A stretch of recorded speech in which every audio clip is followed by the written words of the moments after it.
All right, welcome back, passionate investors. I'm your host, George Roberts, the author of Passionate Living Through Passive Investing.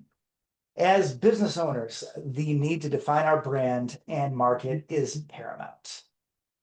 That's why I'm excited today to have the pleasure of interviewing Jimi Gibson, a leading voice in digital marketing. He's the VP of Brand Communications at Thrive Agency, a TEDx speaker, and a Forbes Agency Council member. But that's only part of what makes today's guest interesting. He started out his career as a professional magician, which makes a weird amount of sense if once you hear how he thinks about messaging. He's created something called the Magic Script, a framework that helps brands connect with people in a real and human way. He's one of those rare folks who can make marketing feel less like noise and more like a conversation worth having. And now it's time to introduce our exciting guest. Welcome to the show, Jimi. Hey, George, glad to be here. Excited about our conversation. I am, me too. So I always like to start by asking the guest, suppose there's your cocktail party and somebody asks, what do you do? How do you like to answer?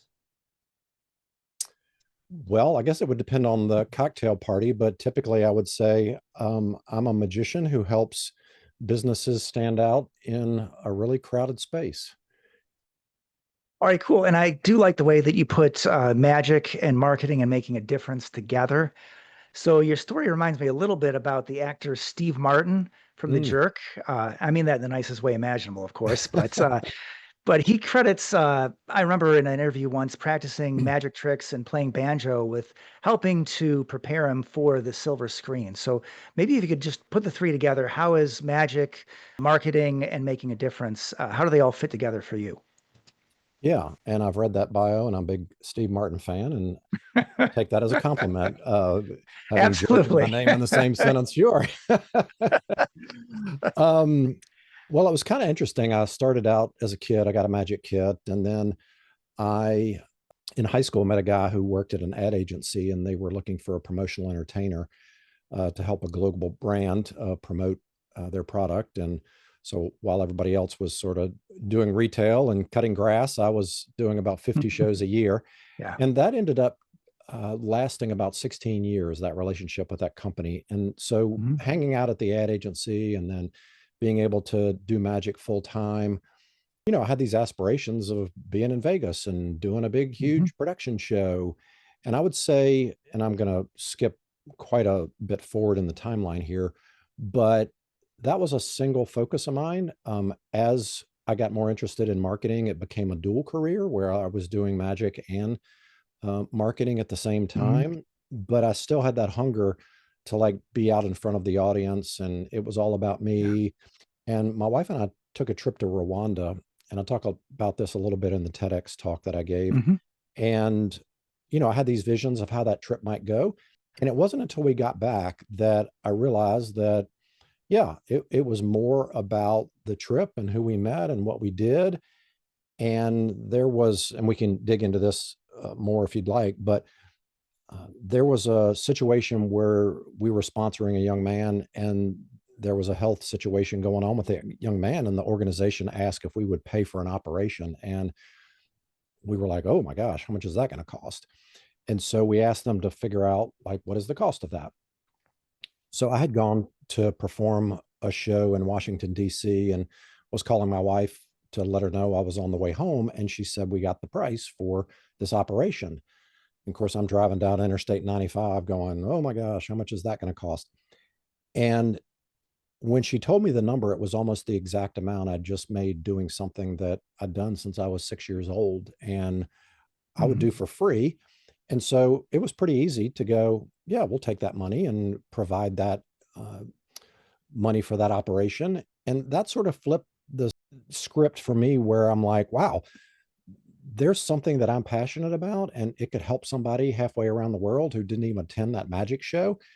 And so then my focus changed considerably into how can I get involved more, not only from the marketing aspect and visibility, but doing something that I love and having that be part of conversations that go on. And so that's a pretty broad brushstroke of how they all connect. But Yeah, it's sort of the lens I see the world through, not only from a giving back and a purpose-driven approach, but also from a marketing perspective and what it takes to communicate a marketing message. And then from a magic standpoint, what does it take to captivate an audience and have them believe that you're doing something that's physically impossible to do through the laws of physics?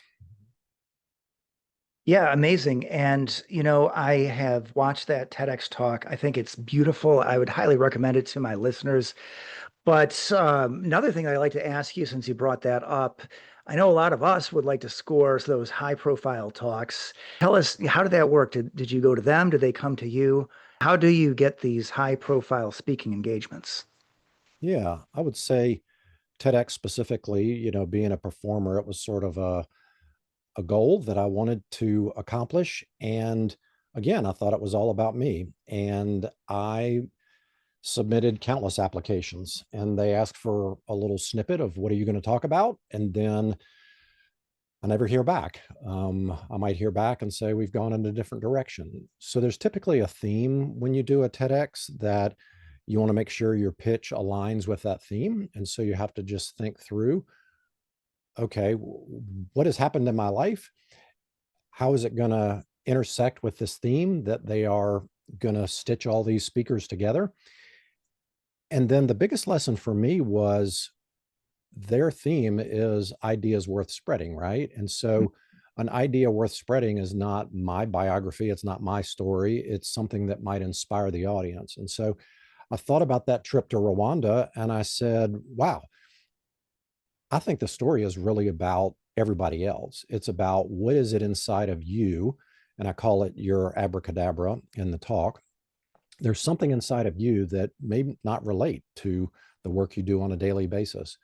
It might be you play the guitar, you have the best chocolate chip cookie recipe ever. What could you do to impact somebody else, however small that might be? And then if you're a leader, what could you do to activate that abracadabra in your team? And when I submitted the application based on that theme and that context and how that fit with theirs, the theme that they had described, that's when I got the interview. And then, Right. of course, the magic component to it is always interesting. There's, they've Yeah. shifted a little bit. They do have just entertainers now for TEDx. And so if that's somebody's skill, they are looking for that as well. But I guess it Mhm. was the combination of the two things. And then the interview where I was pretty purposeful about making sure that it wasn't Mhm. reflecting a mirror on me, but it was about somebody else. Right. And so, yeah, I would say there's typically an event at locations all over the world and put in a couple applications, talk with somebody who's given one, speak with the coaches, figure out what it is that you've done or what experience that you've had. So that would be my takeaway from the TEDx experience. When you get into speaking at corporate events or other things, there's a whole nother angle related to that. But yeah, Yeah. maybe that tip can help somebody. Yeah, I think so. Very, very helpful. So, good to know that they all have different themes and just go put in those applications until you craft the message that happens to be the one they're looking for. But yeah, actually, very, very beautiful stuff. So that's really putting magic together with making a difference. But then there's also the marketing side of things, which I think is very important to my audience. A lot of us are in real estate, a lot of syndicators, a lot of people investing in private equity. So Yeah. we've all got businesses where we've got to reach out not just to partners, but also perhaps more importantly and more directly, we have to reach out to potential investors and we have to craft a message that's going to allow us to stand out. So if you see somebody who's starting a new business and they're looking to stand out like that, what would be your advice? Yeah. So maybe we can try something real quick, and that would relate to something we could break apart a little bit. And so, George, I'm in Charleston, South Carolina. I don't think I ever asked you where you're sitting right now. Michigan. Michigan. Ah, how's the weather? Are y'all getting some toasty weather, or has it been pretty mild Well, this things summer? are okay. We're getting some pretty major rain today. I think you guys are pretty much inundated, aren't you? I know North Carolina's getting quite a bit. They're getting it pretty hard now. Yeah, I think the weather that may be coming from this tropical storm has avoided us, but it's been a little Yeah. bit toasty, and we do get afternoon thunderstorms Mhm. quite a bit. I'm curious, you probably have a deck of cards at your house somewhere. Would that be a fair statement? I do. I got a deck of something else next to me, so Oh, I'm okay. afraid of what you might whip out. But these are my random questions that I usually wait Oh, until later. all right. Well, okay. We'll get into those. Well, I just want you to imagine in your mind a deck of cards. And there's really two colors. There's Yeah, 4 different suits, but there's blacks and reds. Do you have a preference, black or red? sure. Let's do black. Black, okay. And that narrows it down to clubs and spades, right? And so if I were to ask you if you had any relationship to a club or spade, maybe not, unless you had bet something, but maybe you have a preference. Do you have a preference for club or spade? Sure. Let's do spade. Spade. Okay, great. And if you look at the cards from a numerical standpoint and we go aces low, that would put ace at the spot number 1 and king at the spot at the highest. So there's 13 cards, right? And so if I ask you to lean towards the top end or the low end, which would you be at? Sure. Let's go with the ace. Oh, you want to go with the ace? Sure. Why not? Okay. Everybody picks the ace of spades. So I'm going to maybe push you a little bit and say, let's choose something a little more random, somewhere in the Okay. middle there. Just so people don't think, oh, that was easy. Everybody picks the ace of spades. Okay. Okay. Well, how about, I believe there's an 8 card, correct? An 8? Yeah, I'm not much of a player, so you That's got all to right. tell me where Yeah. the numbers start and where the royal suit begins. Yeah. So 8 of spades. And so we went through a little bit of discussion there. Gave you a free choice, black or red. We ended up on spades. You picked ace. Redirected you. But actually, there's been a deck of cards sitting behind me the whole time. I don't know if you noticed that or not. I'm going to reach back there and grab that deck and make sure they stay in view here. Yeah. I'm just going to take these out. And whoa, look at that. There's the ace of spades right there, front and center. That seems quite interesting. But as I go through these cards, there seems to be one that's flipped over. And so if I was able to take that one out, we'll let the camera focus a little bit here. And that was the 8 of spades. That would be pretty crazy. Pretty amazing. And so the structure of that trick is basically the structure of communication, whether it be a marketing message, whether it be with an investor, whatever the case may be. And so we'll break that down a little bit. The first part is the connection part. Right. And that's where you and I were just talking. We were talking about where we lived, what the weather was like. And so that's just a point where there's some rapport. It's actually interesting. If a magician walks out on stage, they're doing the same thing, right? And so they may talk to somebody in the front row. That's a release of oxytocin in the brain. And so that's a neurotransmitter that basically floods us with this feeling like, oh, this is going well. I like where this is going. And so if that is in a real estate transaction, if it's an investment situation, you need to get that permission before you move to the next stage. And that's where we activate curiosity. And so as I started to go through this scenario of reds and blacks and the numbers and ace high, and then redirecting you, you're following along. And probably the folks listening or watching are maybe choosing different choices in their mind.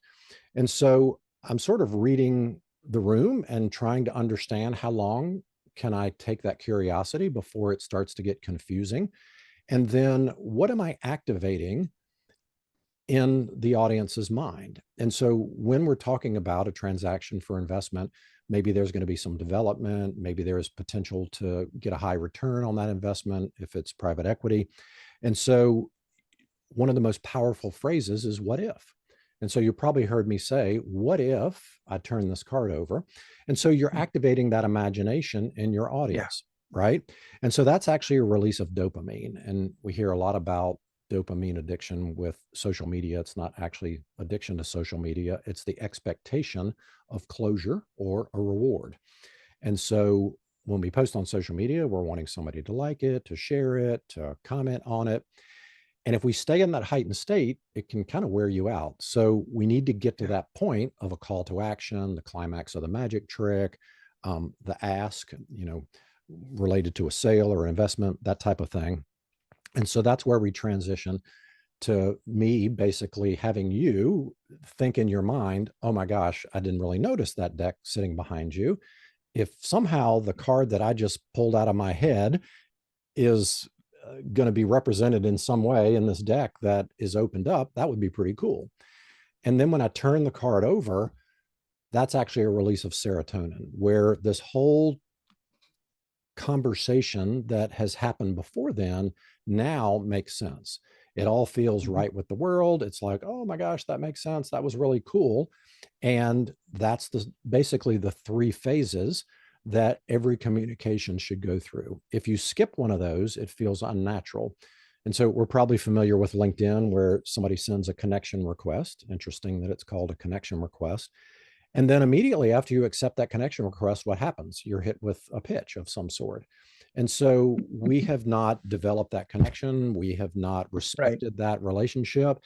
We have not elicited curiosity, and we've gone straight to that close. And so I would say in that basic structure, just think through that as you're putting a pitch together or putting a sales presentation together or having a conversation about a potential business deal, that type of thing. And you just want to make sure you hit on all of those. Yeah, beautiful. So I love it. So then to summarize, you've got the connection, curiosity, and then finally the conversion. Yep. Yep. Wow. I wish you could just send a message to everybody on LinkedIn to say, don't do that garbage, because I can't tell you how many times I've gotten a request from people, and I've gotten good at recognizing the people that I don't want to connect with. Oh, yeah. You can almost read it in the profile if you're studied up. What sort of person reaches out to you with all those cold pitches that Yep. they almost never make any sense at all. But Yep. anyway, yeah, beautiful, beautiful. So, okay, great. So I love it. So it's really about focusing on the process and respecting the individual that you're trying to reach out to.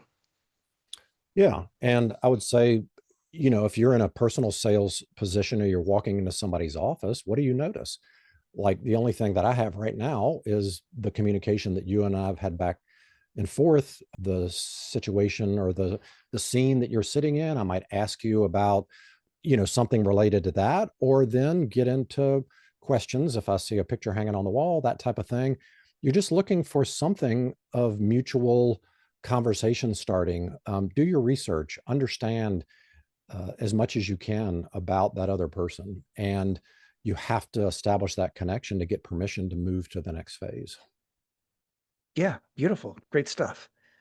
Oh, yeah. So another thing that it really fascinates me, I am an award-winning data scientist myself, love to see how AI is transforming the world, obviously transforming every aspect of business, every sector of the economy. So what are some things you're seeing in marketing? How are things changing with the advent of AI? How can we use that more effectively?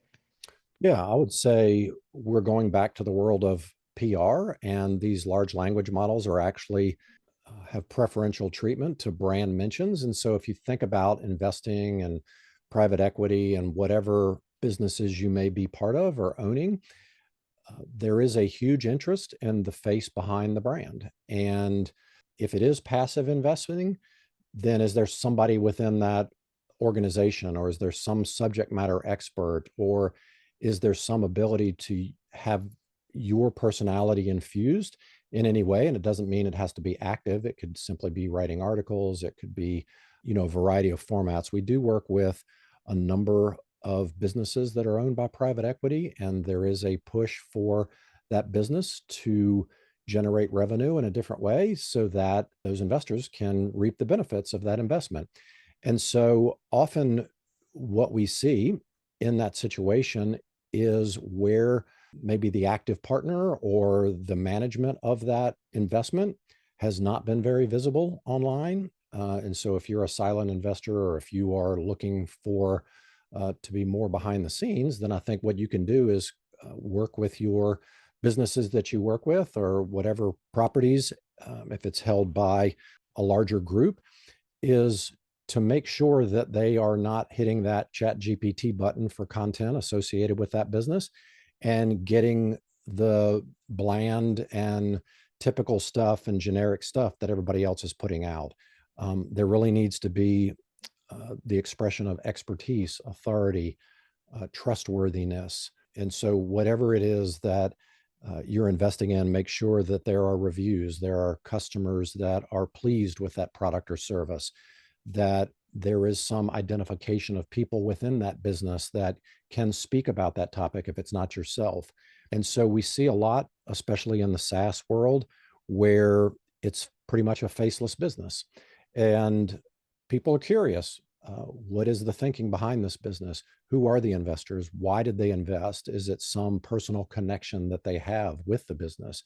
It doesn't mean you have to show up on social media on a daily basis, but if people are searching around in an active way, or if these results in AI search are searching around, they need some contextual understanding of what that business is about, who is behind the scenes. And so I think these are some of the things that have popped up within the last 6 to 8 months that many folks are trying to navigate, and happy to take that in more detailed direction to help the Sure, listeners. absolutely. Well, I'd love to go in the commercial real estate direction because I know that as an owner of apartments, a lot of times the owner kind of wants to hide. Mhm. They just want to have that property manager do the job. And, one of the reasons why we hire property managers is that we want to be really great at making deals, raising capital, and asset management. Maybe we want to focus on renovations, as you were mentioning, private equity. That's exactly what we do. We look for new streams of income. We look to optimize the current sources of income, that is to say, the quality of the units. And a lot of people, we don't want to hear the 2 a.m. Toilet broken call. So we don't make ourselves the face of the business. So do you have any examples of somebody who's in real estate being very personal to their tenants and maybe that working out well? Or are you speaking more in terms of towards the investors?